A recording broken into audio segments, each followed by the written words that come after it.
अस्सलाम वालेकुम। After completing European history I am going to start British history, जो कि सीएसएस पेपर के सीएसएस सिलेबस के रिलेटेड होगा, जिसमें आज हम पहला टॉपिक कर रहे हैं द ग्लोरियस रेवोल्यूशन, जिसमें हम कॉजेज देखेंगे, रिजल्ट्स देखेंगे और आज की दुनिया में, आज के वर्ल्ड में, मॉडर्न वर्ल्ड में इस ग्लोरियस रेवोल्यूशन का क्या असर पड़ा है। तो उसमें हम फिर विलियम 3 की बात करेंगे, मैरी 2 की बात करेंगे और क्वीन एनी की बात करेंगे। ये सवाल द ग्लोरियस रेवोल्यूशन का 2001 के सीएसएस के पेपर में आ चुका है, 2004 के सीएसएस पेपर में आ चुका है, 2005, 2009, 2010, 12, 13, 18 एंड 19। लेकिन क्वेश्चन का जो नेचर है वो अलग अलग आया। जैसे कि अगर मैं बताऊं, पहला जो 2001 में क्वेश्चन आया है ग्लोरियस रेवोल्यूशन के हवाले से, कहता है कि the revolution of 1688-1989 was spoken by our ancestors as the glorious revolution.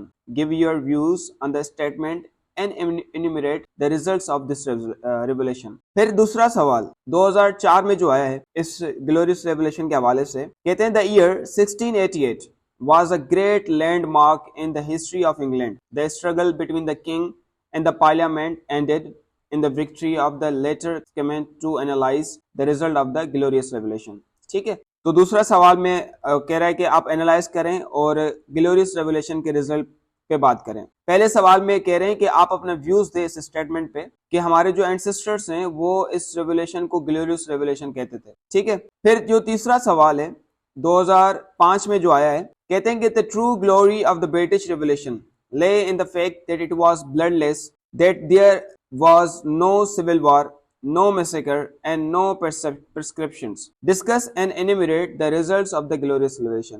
Again, हमसे रिजल्ट मांगी जा रही है कि ग्लोरियस रेवोल्यूशन की क्या रिजल्ट थे, और ये कह रहे हैं कि ब्रिटिश हिस्ट्री का ये सबसे बड़ा एक ग्लोरी है कि ये जो रेवोल्यूशन था ब्लडलेस रेवोल्यूशन था। फिर 2009 में ये सवाल दोबारा रिपीट हुआ है, लेकिन नेचर अलग है। कह रहे हैं कि the glorious revolution of 1688 assured a new era of change, liberty and participations of the people in the decision making process. A view held by the historians make a critical evaluations of it. ठीक है, इसमें भी ये same बात की जा रही है कि ग्लोरियस रेवोल्यूशन के एक जो ना एक न्यू एरा आया था, बिल्कुल चेंज हो गया। उसके बाद जो एरा था, लिबर्टी, पार्टिसिपेशंस का मौका मिला लोगों को डिसीजन मेकिंग में। और फिर यही सवाल दोबारा रिपीट हुआ है 2010 में। 2010 और 2001 वाला जो सवाल है वो उसमें काफी कोई चेंजिंग नहीं है, बिल्कुल सेम है इसकी नेचर। फिर 2012 में सवाल आया, कह रहे हैं never was a king stronger than James two when he ascended the throne, but he lost the throne in regard time largely because of his emissions and commissions.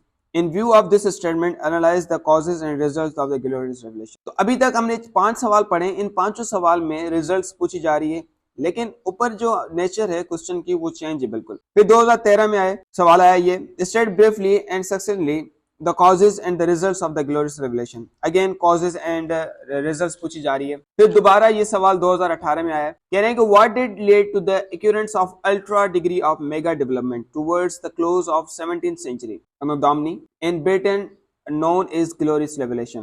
ये सवाल बिल्कुल ही चेंज था। ठीक है, फिर 2019 में what was a glorious about the glorious revelation. ठीक है, discuss its significance in the British history. इसमें भी ये थोड़ा सवाल चेंज है, इसमें सिग्निफिकेंस इंपॉर्टेंस पूछी जा रही है ब्रिटिश हिस्ट्री में। तो ये 2019 तक ये सवाल आ चुके हैं, इसलिए हमने पहले ये टॉपिक को डिस्कस करना चाहा। तो हम इस टॉपिक को स्टार्ट कर रहे हैं। ग्लोरियस रेवोल्यूशन, कॉजेस देखेंगे, रिजल्ट्स देखेंगे और इसमें जितने भी कैरेक्टर्स हैं हम उनमें बात करेंगे। ग्लोरियस रेवोल्यूशन ऑफ 1688, जिसको ब्लडलेस रेवोल्यूशन भी कहा जाता है, जो कि बरतानिया में होता है, और ये इंग्लिश हिस्ट्री का बहुत इंपॉर्टेंट इवेंट होता है, जिसमें पार्लियामेंट को सुपरमेसी दी जाती है मोनार्क के ऊपर और मॉडर्न कॉन्स्टिट्यूशनल मोनार्की की डेवलपमेंट की बुनियाद रखी जाती है इस ग्लोरियस रेवोल्यूशन के बाद। शुरू में तो ये कूप डिटांट था, जिसमें Protestant Dutch William of orange, बाद में ये विलियम 3 बनते हैं, और उसकी वाइफ को एक इंग्लिश नोबल्स और पॉलिटिशियंस इनको इनवाइट करते हैं किंग जेम्स 2 को डिपोज करने के लिए। किंग जेम्स 2 कैथोलिक था और जो वो अपनी पॉलिसी परस्यू कर रहा था प्रोटेस्टेंट के ऊपर, और प्रोटेस्टेंट जो एस्टेब्लिशमेंट थी उनको एक थ्रेट लग रहा था। विलियम इंग्लैंड में नवंबर 1688 में आते हैं स्मॉल आर्मी के साथ। फिर जेम्स 2 विदाउट एनी फाइट वो फ्रांस भाग जाते हैं। विलियम एंड मैरी सब वो ज्वाइंट मोनार्क डिक्लेयर कर देते हैं और English bill of right pass करते हैं 1689 में, जिसमें right to free speech, right to bear arms and right to a fair trial by jury ये डिसाइड किए जाते हैं, जो कि bill of right, English bill of right का बहुत बड़ा किरदार है दूसरी भी डेमोक्रेटिक कंट्रीज में। इसी बिल ऑफ राइट को फॉलो करते हुए दूसरी डेमोक्रेटिक कंट्रीज बनी थी, और ये एक इम्पोर्टेंट मार्क किया जाता है कि इसकी वजह से, ग्लोरियस रेवोल्यूशन की वजह से पावर का शिफ्ट हुआ मोनार्क से पार्लियामेंट की तरफ।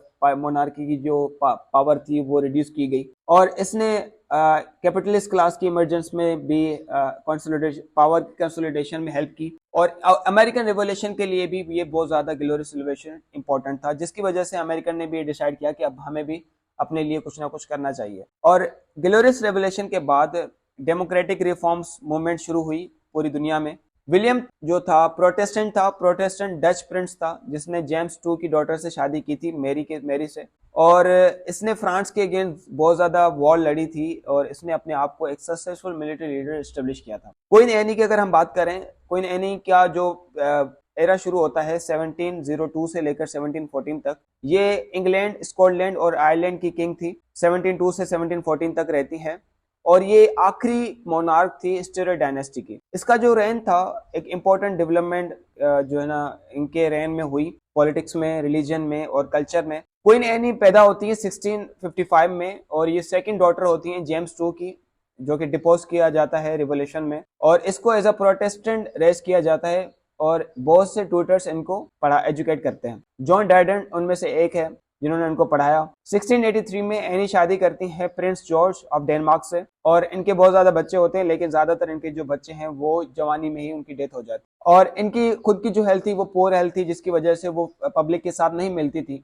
और इनके पीरियड में कुछ जो डेवलपमेंट्स हुई, वो एक्ट ऑफ यूनियन 1707, जिसमें इंग्लैंड, स्कॉटलैंड एक सिंगल किंगडम में यूनाइट हो जाते हैं। वार ऑफ स्पेनिश सक्सेशन, जिसकी वजह से बर्तानिया को यूरोपियंस की मेजर पावर कंसिडर किया जाता है। अब अगर कॉजेस की बात करें, तो कॉजेस सबसे पहला जो मेन कॉज था वो रिलीजियस टेंशन था, क्योंकि बर्तानिया काफी अरसों से प्रोटेस्टेंट कंट्री था, लेकिन जब कैथोलिक्स लीडर उनके ऊपर आ जाता है, मुसल्लत हो जाता है, तो ये एक टेंशन क्रिएट हो जाती है प्रोटेस्टेंट और कैथोलिक्स के दरमियान। तो जेम्स ने ऐसी कुछ पॉलिसीज इशू करी, कंट्रोवर्शियल पॉलिसी इशू की थी, जो कि प्रो कैथोलिक थी, जिसमें सबसे पहले इन्होंने एक पेनलाइज्ड लॉ को सस्पेंड किया, जो कि पेनलाइज कर रहे थे कैथोलिक्स को फॉर द रिलीजियस बिलीफ, जिसकी वजह से प्रोटेस्टेंट पॉपुलेशन जो थी, इनके अंदर एक फियर पैदा हुआ कि जेम्स टू जो है वो इंग्लैंड में कैथोलिक मोनार्की एस्टेब्लिश करना चाहते हैं। पॉलिटिकल पावर स्ट्रगल, पार्लियामेंट और जेम्स टू के दरमियान पॉलिटिकल पावर स्ट्रगल्स भी बहुत ज्यादा थी, जिसकी वजह से मतलब ऐसी सिचुएशन क्रिएट हो जाती है कि रेवोल्यूशन का आना जरूरी पड़ जाता है। जेम्स ऑटोक्रेटिक था, रेजिस्टेंस था to the advice of his adviser, और सरकमवेंटेड पार्लियामेंट से था, और एक्सटर्नल थ्रेट्स भी था इस इंग्लैंड में, जिसकी वजह से ये रेवोल्यूशन आया। Revolution was spurred on by external threats, particularly खास करके जो फ्रांस था, फ्रांस भी कैथोलिक्स था, इंग्लैंड में जो रूलर था वो भी कैथोलिक था। जैसे कि हमने यूरोपियन हिस्ट्री में फ्रांस के बारे में पढ़ा है, तो फ्रांस और रशिया, ये दोनों कैथोलिक क्रिश्चियंस को प्रोटेक्ट करना चाहते थे। बहुत से English politicians, nobles considered that James was willing to ally with France in order to establish a Catholic monarchy in England। तो बहुत से जो इंग्लिश पॉलिटिशियंस थे, जो नॉबल्स थे, वो ये समझते थे कि जो जेम्स टू है वो फ्रांस के साथ अपने जो रिलेशंस हैं वो मेंटेन करना चाहता है, और फ्रांस की मदद से इंग्लैंड में कैथोलिक मोनार्की एस्टेब्लिश करना चाहता है। Which they saw as a threat to their power and prosperity, जिन्होंने ये देखा कि ये एक थ्रेट है उनकी पावर के लिए, प्रॉस्पेरिटी के लिए। और all these factors combined to create a volatile political climate, ठीक है, और ये सारे जो फैक्टर्स थे जिनकी वजह से एक वॉलेटाइल पॉलिटिकल क्लाइमेट इंग्लैंड में क्रिएट किया गया 17th सेंचुरी के आखिर में, और which ultimately led to the glorious revolution of 1688। फिर उसके बाद अगर इम्पैक्ट्स देखें आज के दुनिया में क्या इम्पैक्ट्स पड़ा है इस रेवोल्यूशन का, तो ग्लोरियस रेवोल्यूशन के प्रोफाउंड इम्पैक्ट्स हैं डेवलपमेंट ऑफ मॉडर्न डेमोक्रेसी, ना सिर्फ इंग्लैंड में लेकिन पूरी दुनिया में इसके बहुत ज़्यादा इफेक्ट पड़े हैं। सबसे पहले कॉन्स्टिट्यूशनल मोनार्की का इफेक्ट पड़ा।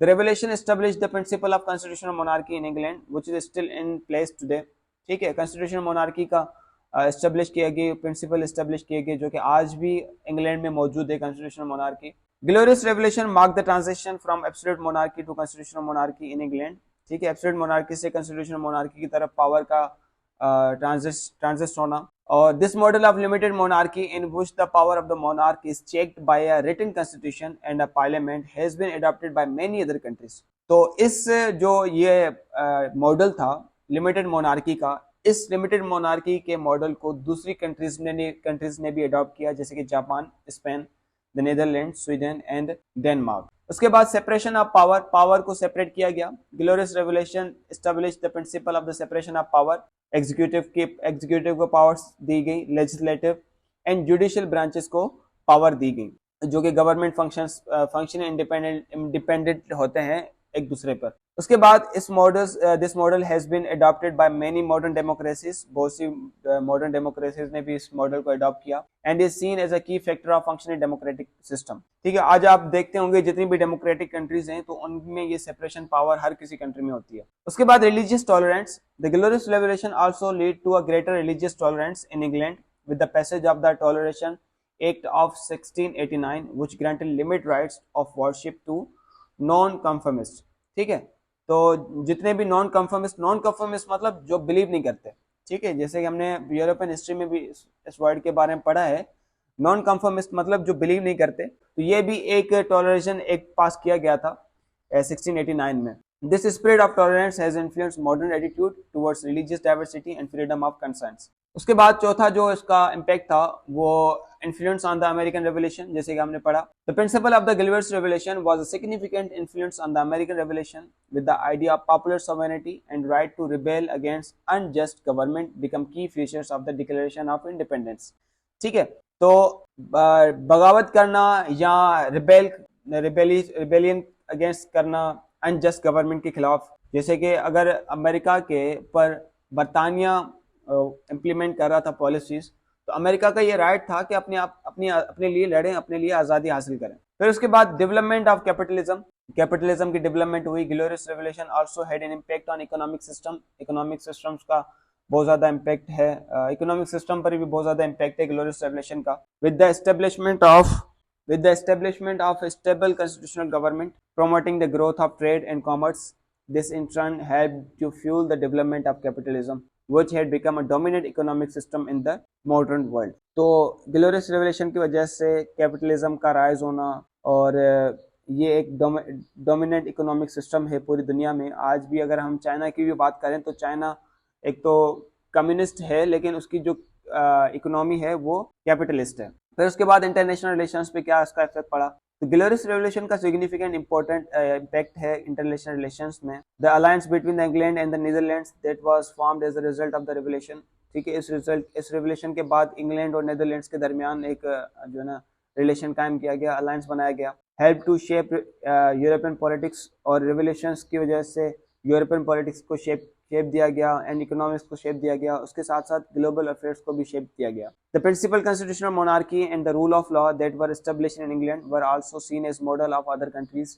ठीक है, कॉन्स्टिट्यूशनल मोनार्की और रूल ऑफ लॉ जो कि इंग्लैंड में एस्टेब्लिश हुए, और इसी मॉडल को दूसरी कंट्रीज ने भी अडॉप्ट किया, दूसरी कंट्रीज ने भी इसको फॉलो किया, जिसने which help the promote greater stability and democracy। ठीक है, जिसकी वजह से डेमोक्रेसी को प्रोमोट किया गया और उसकी स्टेबिलिटी को कायम किया गया। तो ग्लोरियस रेवोल्यूशन 1688 का एक वाटर शेड मूवमेंट था इंग्लिश हिस्ट्री में, जिसने help to establish many of the principles, बहुत से प्रिंसिपल्स को एस्टेब्लिश करने में हेल्प की, that underpin modern democratic system around the world, जो कि आज भी मॉडर्न डेमोक्रेटिक सिस्टम में उसको फॉलो किए जाते हैं उन प्रिंसिपल्स को। Its legacy continues to be felt in the political, social and economic system that underpin modern democratic system around the world, जो कि आज भी मॉडर्न डेमोक्रेटिक सिस्टम में उसको फॉलो किए जाते हैं उन प्रिंसिपल्स को। Its legacy continues to be felt in the political, social and economic system, इसकी जो लेगेसी है वो आज भी political, social and economic system में फैल की जाती है, महसूस की जाती है in many countries, and it remains a key reference point for debates about the role of government, the right of citizens, and the principle of democracy।